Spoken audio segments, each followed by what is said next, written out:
तर हाय मित्रांनो, मी अमित जयसिंग तेजम पुन्हा एकदा तुमच्यासाठी व्हिडिओ घेऊन आलेलो आहे. हा निसर्गाचा जो आमच्या तुळशीच्या इथे म्हणजे आम्ही झाडं जी लावलेली आहे नुसती तुळसच आहे, जास्त झाडं नाही आहेत. एक गटामध्ये कोंब आलेला नारळ होता, तो आपला इथे त्याला ठेवला आहे पाण्यामध्ये. हां, सगळं महत्त्वाची गोष्ट सांगायची झाली तर एक पाऊस आल्यावर आपल्याला निसर्गाची प्रेमी म्हणजे निसर्गात आढळणारे जे कीटकांमध्ये म्हटलं तर गांडूळ हा एक पाऊस पडल्या पडल्या आपल्याला कुठेतरी वळवळताना दिसतो. त्यानंतर गोगलगाई, शेवाळं साठलेलं असतं तिकडे. त्या शेवाळ्यांवर गोगलगाई वगैरे फिरत असतात आमच्याच कॉलनीमध्ये. आणि आमच्या सोसायटीच्या खाली तिथे मी जाताना म्हणजे दूध आणायला चाललेलो तेव्हा तेव्हा मला एक गोगलगाय दिसली. एक लहानपणीची आठवण झाली. म्हणलं बाबा, लहानपणी शाळेत जेव्हा जायचो तेव्हा गोगलगायला पकडून घरी आणायचो. तेच मला त्यावेळेला करावंसं वाटलं की बाबा जाऊया आणि एखादी गोगलगाय ती उचली आणि घरी आणूया.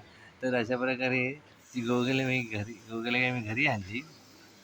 ही बघा, ही बघा, ती गोगलगाय आहे, ती मी घरी आणली. अशा प्रकारे ती तिथे रांगते आहे. ती एकाच या ठिकाणी नसते, तर ती वेगवेगळ्या जागा बदलत असते. आणली तेव्हा मी तिला तुळशीच्या आतमध्ये ठेवलेली. तुळशीमधून ती बाहेर पडली खाली, त्याच्यानंतर त्या कुंडीमध्ये आली, त्यानंतर ह्या तुळशीच्या बाजूच्या डब्यामध्ये गेली. अशी फिरत फिरत तिचा प्रवास तिने केला आणि ती इकडून जी थेट निघाली ती सरळ इकडे जाऊन बसली. किती छान वाटते. मला या खूप आवडायच्या. तर हिला आत्ता मोस्ट ऑफ माझ्याकडे 7 दिवस झालेत पूर्ण. तर 7 दिवसात ही इकडे तिकडे इकडे तिकडे अशी फिरत असते. छान प्रवास चाललाय तिचा या पावसामधला. आणि अशावर आपल्या आई तुळशीचं झाड आपल्याकडे आलेलं आहे छानपैकी मस्त. पावसात भरून दिसतं. कुठलंही निसर्गाचं झाड असून निसर्गात आढळणारं झाड असून दे, म्हणजे गुलाबाचं म्हणा किंवा नारळाचंच म्हणा किंवा नारळाचं तर मोठंच असतं झाड म्हणा. साधं शेवाळं जरी असेल, म्हणजे हे बघा, हे असं शेवाळं आहे, हे साधं शेवाळं जरी असेल तरी ते दिसायला किती मनमोहक आणि एकदम छान दिसतं. म्हणजे एक निसर्ग फुलून उठतो त्याच्यामुळे. हेच आपल्याला बघण्यासारखं असतं.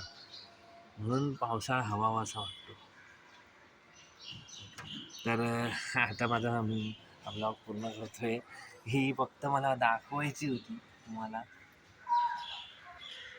तर बघा मित्रांनो कशी छानपैकी रेंगते आहे इथे. तर अशा प्रकारे पुढच्या ब्लॉगमध्ये परत भेटूया. इथेच संपवून टाकतो.